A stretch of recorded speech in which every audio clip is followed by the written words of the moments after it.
ating praise and worship. Thank you, Lord. Ngayon, darako tayo sa mensahe ng Panginoon sa umaga nito. Magandang umaga sa lahat. Ang mensahe ng Panginoon, ang layunin ng Panginoon sa umaga nito ay makilala natin at maunawaan natin yung pang-araw-araw natin buhay bilang mga Kristiyano.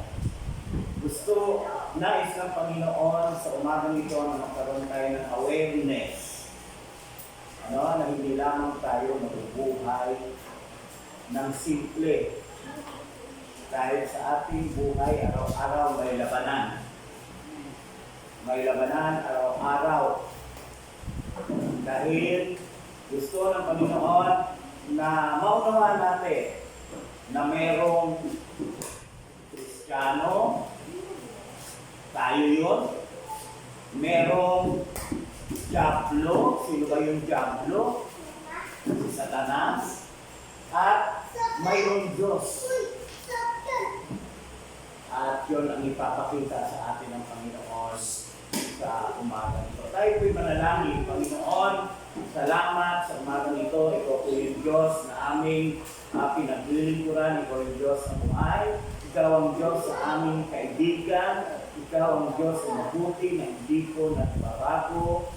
Ang iyong pagmamahal ay wagas at tapat sa bawat oras, sa bawat araw. Salamat po, Panginoon, sa iyo kami lumalapit at humingi ng kapahayagan sa iyong salita.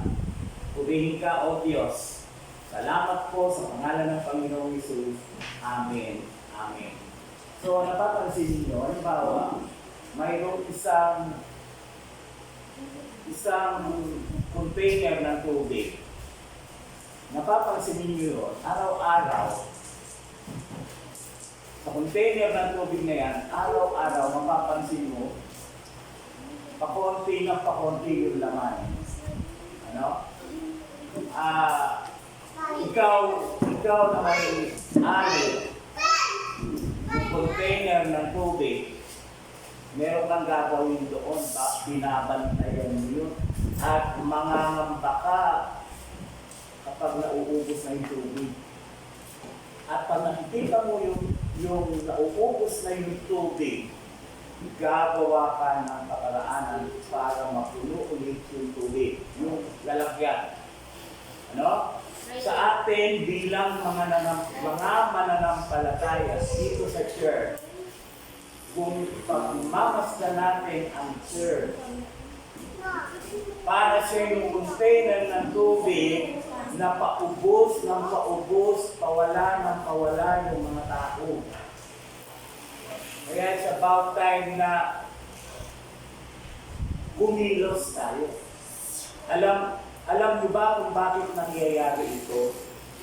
Kasi maraming mananampalataya na hindi nila nauunawaan na mayroong kaaway. Mayroong kaaway. Kaya kung titingnan po natin yung text, sabi ko rito, ipagka-tiwala ninyo sa Kanya ang inyong mga alalahanin sapagkat siya ay nagmamalasakit sa inyo. Maging handa kayo at magbantay. Ang Diablo, ang kaaway ninyo, ay parang iyong umaatungal at aali-aligid na naghahanap ng masisila. Huwag kayong matakot sa Kanya at magpakatatag kayo sa inyong pananampalataya sa Diyos. Tulad ng alam ninyo na hindi lang kayo ang nagtitiis ng ganitong kahirapan, kundi pati ang inyong mga kapatid sa buong daigdig.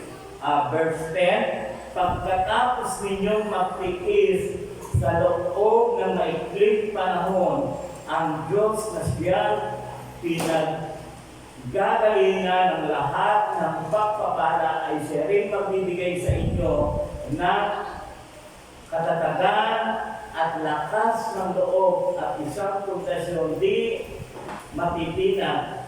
Siya Siya tumawag sa inyo upang makibahagi kayo sa kanyang walang hanggang kalwalhatian kasama ni Kristo. Pray po ang Panginoon. Ang message po ng Panginoon,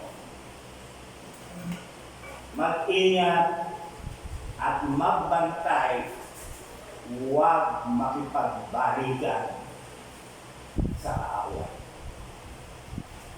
Alam mo ba, ang kaaway na si Satanas, dati kaibigan natin yan. Nung wala pa tayo sa Panginoon bilang Kristiyano, nung hindi pa tayo nagsusuko ng buhay natin, si Satanas ay ating matalik na kaibigan. Tandaan mo po yan. Kaya nung nagsuko tayo ng buhay natin sa Panginoon, ang naging kaibigan natin ay ang Panginoong Jesus at si Satanas. Pinapundo natin yan. At hindi na natin yan kaibigan. Sabi ng Panginoon sa kanyang salita, hindi ko na kayo itinuturing na kaaway, kundi tinuturing ko kayong mga kaibigan. Iyan ang sinabi ng Panginoong Jesus. Mula nang tinanggap natin ang Panginoong Jesus bilang Lord and Savior, tinuring tayo ng Panginoon ng kaibigan. At si Satanas, siya ay dati nating kaibigan na naging kaaway. Pero tandaan natin na habang tayo nabubuhay bilang mananampalataya, hindi po umalis si Satanas. Hindi po nawala si Satanas. Ang trabaho ni Satanas sa atin araw-araw, oras-oras, ay paikot-ikot siya. Umaaligid siya. At ang hinahanap niya sa atin kung sino ang masisila niya. Kapag umikot ang kaaway na si Satanas at nakita niya ang puso mo, ang buhay mo, nakita niya, napansin niya na mayroong something na maliit na butas, papasukin niya yan. Alam niyo ba, kasi Satanas, siya yung sa umaga ng linggo, siya yung nasasabi. Sama ng isip mo, masakit ang ulo mo, huwag ka munang mag-church. Siya yun, hindi yung si Lord. Tandaan mo, hindi yung si Lord. Pero naririnig po natin na, Uy, at linggo na labahin mo, magsisimba ka pa ba? Wala nang susutin mga anak mo. Huwag kang magsimba. Iyan ang trabaho ng dati natin kaibigan na ngayon nangunguso tayo siya. Kaya pansinin ninyo, ang buti-buti mo sa araw na ito ng linggo na kapagsimba ka pagdating ng bago ang karating ng bahay, handiyan si Satanas kung ano-ano yung pinapakita sa iyo. At pagdating mo sa bahay, yung kabaitan mo sa church, pagdating mo sa bahay, nataho na. Kasi yung umaaligin kayo, nasilo ka. Sabi, yung tinig niya ganito. Nila sa iyo. Sabi niya daw, gano'n ka daw. Sino? Ay, yung kapitbahay ko. Sabi niya sa kanan, suburin mo, galing ka sa church. Yan ang pakakatandaan natin, mga kapatid, kaya tayo sinasabihan ng Apostol Pablo na mag-ingat tayo dahil nandiyan ang kaaway. Siya, yung kaaway na dati nating kaibigan, alam niyo ba kung anong tinuro sa atin niya nung araw, nung kaibigan natin siya? Masinungaling. Sabi ng kaaway, Uy! Sobra yung surpresa mo. Huwag mo nang ibalik. Yan ang mga sinusunod natin nung araw. Pero nung tumanggap tayo sa Panginoon bilang Lord and Savior, ibang tinig na dapat ang naririnig natin. Dapat naririnig natin ang sinasabi ng Panginoon na huwag mong kaliligtaang magbasa ng salita ng Diyos, gulay-gulayin ito araw-araw. Kung naririnig natin at kung talagang ang Panginoon na ang ating Panginoon, gagawin natin. Susundin natin. Akala lang ng ibang mananampalataya, hindi muna ako aatin ngayon. Sa susunod na linggo, sa susunod na linggo, sa susunod na linggo, hindi lang nakikita ng ibang mananampalataya na yung palang kanilang buhay. Nakipagpalitan na pala sila sa kaaway. Kaya sa buhay ko, hindi ko tinatangka na huwag pupunta. Kasi alam ko na pag hindi ako pumunta sa isang linggo, yun ang makikita ng kaaway sa akin. O diba, isang linggo wala ka. Isang linggo pala naman. Huwag ka muna pumunta ngayon. Hindi kailangan makakita ang kaaway sa buhay natin ng isang butas na pwede niyang trabawin sa atin. Sabi ni Pedro, maging handa kayo na. Dapat alerto tayo. Dahil ang kaaway talagang lalo na yun. Ang tahimik ng pamamahay ito. Ang saya-saya ng pamilya. Tapos sa isang iglap, meron siyang igagawin sa inyo na isang problema pang pamilya. Eh kung hindi ka magtitiwala sa Panginoon, sabi niya, ipagkatiwala mo sa Panginoon ang lahat ng alalahanin mo. Dahil ang Diyos ay may malasakit sa atin. Amen mga kapatid. Kapag may problema kayo, kung hindi ninyo ma-open sa inyong leaders, sa pastor, sa leaders, i-open nyo sa Diyos. Magtiwala kayo sa Diyos.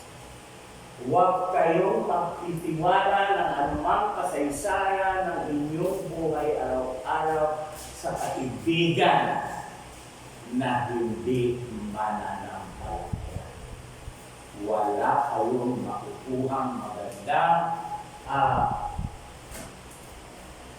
magandang advice. Sa aming gawain sa Japan, meron kami doon na nakaproblema yung pagkakaan doon. Parang binastos. Eh, di naman siya grabe. Ang payo ng pastor, magpatawad na lang. Huwag mo lang magpunta sa ganito, magpunta sa ganon, magpatawad. Eh, pumunta sa isang kaibigan, ilaban mo! Dapat hindi ganyan. Laban mo siya. At alam mo, pag naipanalo mo, makakapera ka pa. O ngayon, papausap ko, hindi na nakikinig sa akin. Hindi na. Bakit? Yung tinig ng kaaway ay mas naging malakas at malinaw sa kanyang pandinig. Marahil, merong nakita ang kaaway na pwede niyang pasukin. Kasi, kung narinig yung makakapera pa niya, siguro, yun lang talaga yung intention niya. Kaya siya, sumisipin yung makakapera. So, yun po ang pinapaunawa sa atin ng Panginoon. Mag-ingat tayo sa buhay natin araw-araw dahil hindi lang tayo mabubuhay kasama ang Panginoon. Mabubuhay tayo ng may labanan. Spiritual warrior ang tawag doon. Makipaglaban tayo, makitiwala tayo sa Panginoon. Labanan natin ang diablo at lalayo sa ating sila. Akala lang natin, nakakatuwa. Yung mga nakapanood natin mga reels, isang kapang gabi. Akala lang natin, nakakatuwa. Yung mga jokes nila na may mga hold up na pogi, Pag-inolda, pag-inolda ng babae. Alam po, hindi. Gawa ng kaaway yan. Aakitin na yung inolda. No? So, makita natin, mga kapatid, ingat una sa panglalita. Bakit? Mga kapatid, ang tanging nakababatid lang ng iniisip natin ay ang Panginoon. Agree ba kayo? Ang Panginoon lang nakababatid ng iniisip natin, masama man o mabuti. Siya lang may kapangyarihan na malaman yun. At ang Panginoon lang din ang nakababatid kung ano ang laman ng ating puso, masama man o mabuti. Walang ganung kapangyarihan si Satanas. Walang kapangyarihan si Satanas para malaman niya iniisip mo. Hindi niya, wala siyang kapangyarihan para malaman niya kung ano ang laman ng puso mo. Tanging ang Panginoon lang. Ang hinihintay lang ni Satanas, yung masisila ka. Hinihintay lang ni Satanas, yung magsasalita ka. Pag nagsalita ka at narinig ni Satanas, tatapahutin na yan. Dahil ang gusto ni Satanas ay mailayo tayo sa Diyos. Halimbawa, merong nakasala sa iyo, noon pa, matagal na. Naulit. Kung ano yung nasa isip mo, hindi alam ni Satan niya. Pero, kung ano nasa lagam mo, hindi niya yung alam. Pero kapag ang nasa isip mo ay inilabas mo na sa bibig mo, na itong tao ito, pag nakita kami, mag-asawang sampal, ang ibigay ko. Narinig ni Satan niya. Hindi mo alam na nung sinabi mo yun, meron ka ng tao na nakarinig na kilala yung tao na yun. Pupuntahan ko ay sabi niya. Pag nakita kayo, mag-asawang sampal, ibibigay niya sa iyo. Susukot sa iyo yun. Mas matapang pa sa iyo. O di ano ngayon mangyari? Nasa sarili mo ikaw makuran, sarili mo sa ikaw bahay, bumabaan, nasa pintuan ka, tapos may tao pumunta sa iyo, at tatalakan ka ng tatalakan. Ano ang mangyayari sa iyo ngayon? Tatapatan mo ngayon yung bunga niya. Mag-aaway kayo ngayon. Hindi mo alam, sa likod mo, sabi ni Satan, hindi.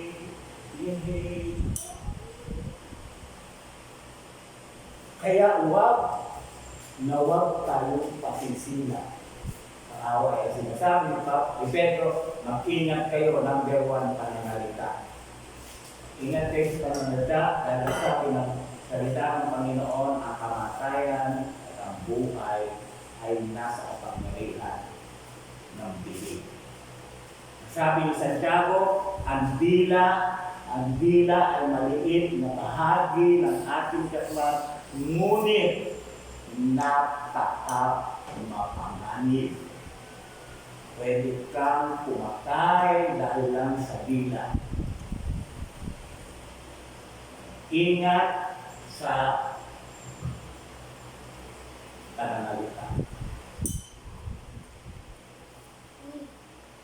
Number 2, mag-ingat tayo sa mga taong sinasamahan natin. Diablo ay mapagkunwari. Yung mga nakikipagkaibigan sa atin, akala natin tunay na kaibigan. Hindi natin sinasabing huwag ka makipag-usap sa mga tao, ngunit ang sabi doon, mag-ingat. Ingat tayo sa mga taong nakakasama natin. Ang banal na Espiritu ng Diyos ay sumasa atin. Pero ang banal na Espiritu ng Diyos na mungusap yan sa atin, binawan lang natin ang pagdinig natin sa Panginoon. Sa mga tao, kailangan meron tayong tinatawag na discerning. kausap natin, kasi pastor tumatawag, di kaya ako sinasagot. Hindi natin alam sa mga magagandang salita na iparirinig sa atin ang away doon tayo magatak. Kailangan dibisan natin. May nagpunta dyan. Ang dami-daming produkto, dalawang tao yan. Yung isang tao, panay ang salita niyan, panay ang paliwanag sa'yo, bumili na kayo nito, bumili na kayo. Pero yung kasama niya, umiikot na yan. Ikot na. Naghahanap na ng pwede nilang mabitbit. Kaya mag-ingat tayo sa mga tao pinakausap natin sa panahon ngayon. Ang tao nakapokus sa pera. Lahat ngayon pinagkakaperahan. Kahit hindi totoong balita, kumikita sila. Kahit hindi totoong aral na nagmumula sa Panginoon, nagkakapera sila. Kaya mag-ingat po tayo. Ingat tayo sa mga taong sa laluhan. Sa aklat ni Santiago, sinabi ng Panginoon sa amin ni Santiago, sa English, be quick to listen, but slow to anger. Slow to action. Maging malinaw ang pandinig natin, pero huwag agad-agad tayo action. Nasabi pa. Pakinggan mo munang malinaw bago ka magalit. Kaya nga, di ba, ikaw naman nanay, hindi mo pa nga alam ang tunay na istorya, kaya ang bigyan, galit ka na. Alam mo muna yung isa-isaya. Ingat, sabi ng Panginoon, hindi lang sa salita, hindi lang sa mga tao, sinasamahan natin, maging sa mga aksyon natin yung pandinig. Kaya sabi ng Panginoon, pagka hindi salita ng Diyos ang naririnig mo, huwag ka ng aksyon. Ang aksyonan mo, yung malinaw na salita ng Diyos, yung binibigay sa atin, pandinig natin sa pamamagitan ng banal na Espiritu Santo.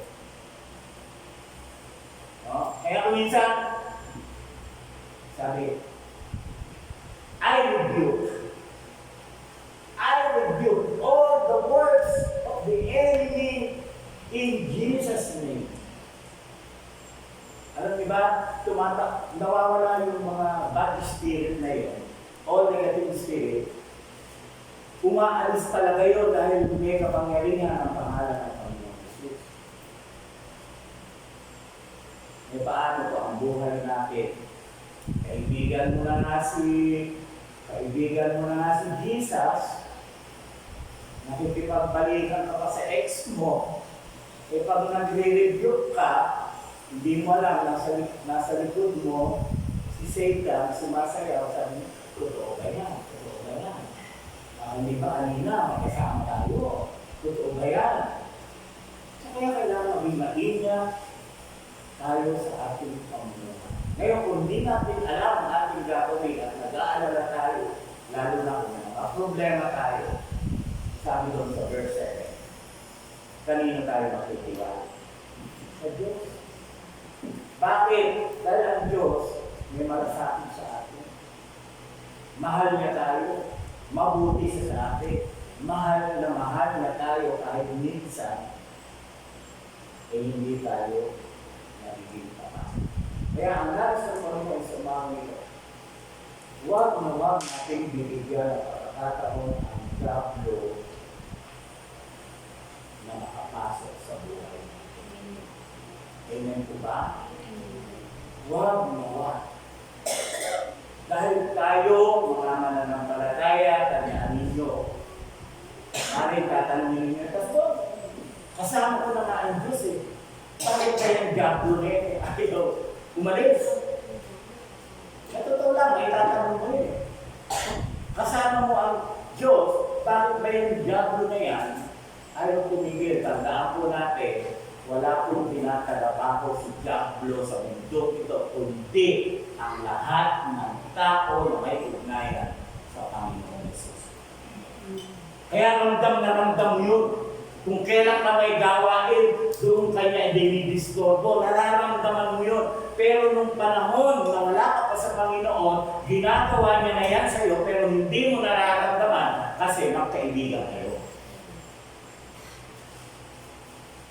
Kaya mo nararamdaman ngayon, alam mo sa'y kaaway at ang Panginoon ay kaibigan. Kaya nga yung ginagawa ng Panginoon sa atin, nadarama natin at na-appreciate natin sa bawat oras, bawat minuto.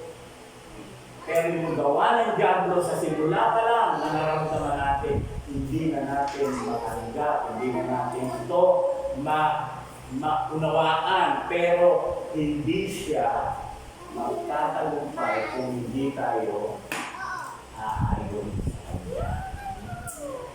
Kaya nga sabi ko kahapon sa mga kapatiran, may kapatiran na ilang meetings na rin, hindi lumarating.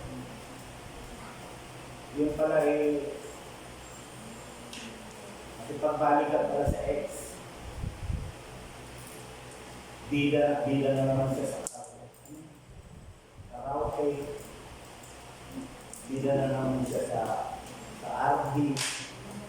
Sa gano'n.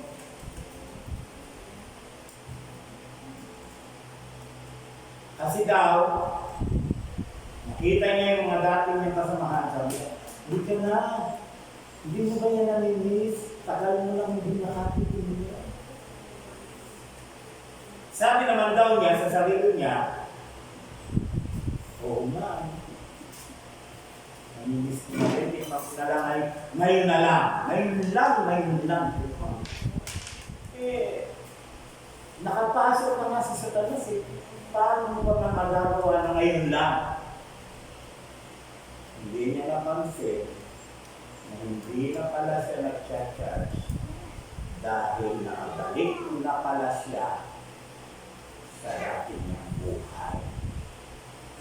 Kasi minsan mo lang pagbigyan ng kaaway, hindi kanya talaga nakakala. Sino nakabasa dito? Sinasabi ng Panginoon na ang isang tao na tumalikod sa Diyos ay kukubabawa ng ilang demonyo sa kanyang balita, 7 demonyo. Kaya ang tao na tumatalikod sa Panginoon, ang tao na nakikipagbalikan kay Satanas, nagiging mas masama pa siya kaysa dati. Sabihin, yung isang bilanggo, nakulong siya, nasintensyahan siya, 15 taon. Kasi may pinatay siya. Nakilala niya ang Panginoon sa loob ng kulungan kasi naging born again. At sa pamagitan ng kanyang katapatan sa Diyos, napadali yung kanyang sintensya at siya'y nakalaya. Paglabas niya, nung lumabas na siya ulit, bumalik ulit siya sa dati ng buhay. At nakapatay ulit siya.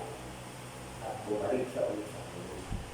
Alam mo, sabi niya, nung una akong makulong, may pinatay ako, pinitik ko lang yung baril, patay na, kulong na.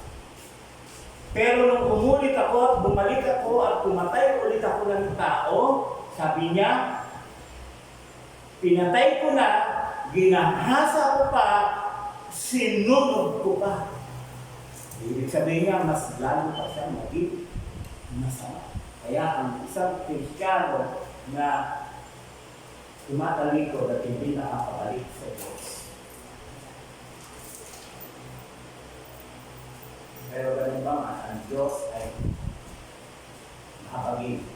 At tayo ay kanyang nililigtas. Tayo nabubuhay sa kanyang biyaya.